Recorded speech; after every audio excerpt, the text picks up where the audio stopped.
Hello everyone. वे सभी student जिन्होंने CSIR CDRI PhD programme 2024 जनवरी session के लिए फॉर्म फिल किया था और इसका इंटरव्यू जो है वो अभी कुछ दिन पहले हुआ था। तो उसमें जो सेलेक्टेड कैंडिडेट हैं उनका जो रिजल्ट है या जो नाम है वो वेबसाइट पर अपलोड कर दिया गया है।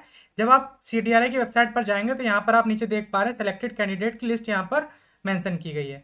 आप इस पर जब क्लिक करेंगे तो आपको कुछ इस तरह का इंटरफेस दिखाई देगा। यहाँ पर इसको मैंने पहले से डाउनलोड करके रखा हुआ है। तो आप यहाँ पर देख पा रहे हैं नाम है यहाँ पर list of selected candidate PhD programme जनवरी सेशन 2024। तो बायोलॉजिकल साइंस यहाँ पर डिसिप्लिन दिया हुआ है। इसमें टोटल 60 स्टूडेंट का सिलेक्शन हुआ है और वेटिंग लिस्ट में जो है वो 27 स्टूडेंट को रखा गया है। ठीक है, वेटिंग लिस्ट का मतलब ये हुआ कि जो ऊपर 60 स्टूडेंट है इसमें से अगर कोई स्टूडेंट किसी अदर इंस्टीट्यूट को ज्वाइन कर लेता है या फिर क्या है कि मान लो किसी ने यहाँ CDRI इंस्टीट्यूट को नहीं एक्सेप्ट किया या यहाँ ज्वाइन नहीं किया, तो जो वेटिंग के स्टूडेंट होते हैं उनको मौका दिया जाएगा कि वो अपना क्लेम कर सकते हैं उस सीट के लिए।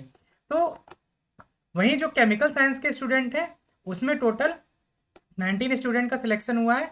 और उसके बाद जब आप इस PDF में नीचे जाएंगे तो यहाँ पर बायोलॉजिकल साइंस के जो ग्रुप है साइंटिस्ट की लिस्ट है वो यहाँ पर मेंशन की गई है कि किस साइंटिस्ट के अंडर में वैकेंसीज हैं और किसके अंडर में वैकेंसीज नहीं है, वो यहाँ पर पूरा लिस्ट मेंशन कर दिया गया है। उसी तरह से यहाँ केमिकल साइंस के जो साइंटिस्ट है उनका लिस्ट मेंशन किया गया है।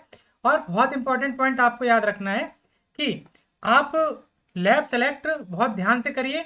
कई बार क्या होता है, कई स्टूडेंट जो है वो लैब ज्वाइन कर लेते हैं, उसके बाद में उनको वहाँ पर काम समझ में नहीं आता है, उसके बाद फिर उनको ट्रांसफर लेना होता है।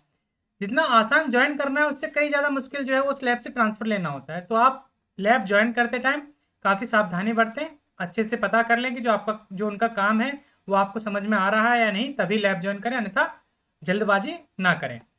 और आपको क्या करना है कि लैब ज्वाइन करने से पहले जो सुपरवाइजर की लिस्ट यहाँ पर ऊपर मेंशन की गई है, आप जिस भी साइंटिस्ट से अंडर में PhD करना चाहते हैं तो आप उसको बाय ईमेल या ऑनलाइन डिस्कस कर सकते हैं, या फिर आप CDRI आकर के उनसे फिजिकली मिल भी सकते हैं, फिजिकल मीटिंग करके कि आप उनकी लैब में ज्वाइन करना चाहते हैं। तो हो सकता है वो आपसे कुछ क्वेश्चंस करें, एक आपका मिनी इंटरव्यू टाइप का ले सकते हैं।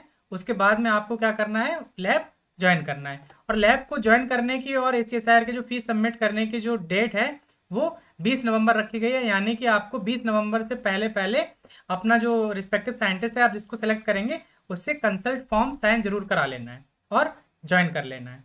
ठीक है, यहाँ पर नीचे पूरा प्रोसीजर मेंशन किया गया है। सबसे पहला आपका काम यही है कि साइंटिस्ट सेलेक्ट करिए, आपको किस साइंटिस्ट के या सुपरविजन में अपना PhD करना है। उसके बाद यहाँ पर पूरा प्रोसीजर दिया गया है पेमेंट का। जब आप साइंटिस्ट सेलेक्ट कर लेंगे उसके बाद यहाँ पे जो एकेडमिक अफेयर यूनिट है वो आपको पेमेंट कैसे करना है ये सारी इन्फॉर्मेशन वो लोग प्रोवाइड करा देंगे, अगर यहाँ पर आपको रीड करके नहीं समझ में आती है। ठीक है, इसी तरह से लखनऊ में जो और इंस्टीट्यूट हैं जैसे CSIR NBRI, CSIR CMAP, इनकी लिस्ट भी आ चुकी है। उसको मैंने अपने टेलीग्राम पर पहले से अपलोड कर दिया है।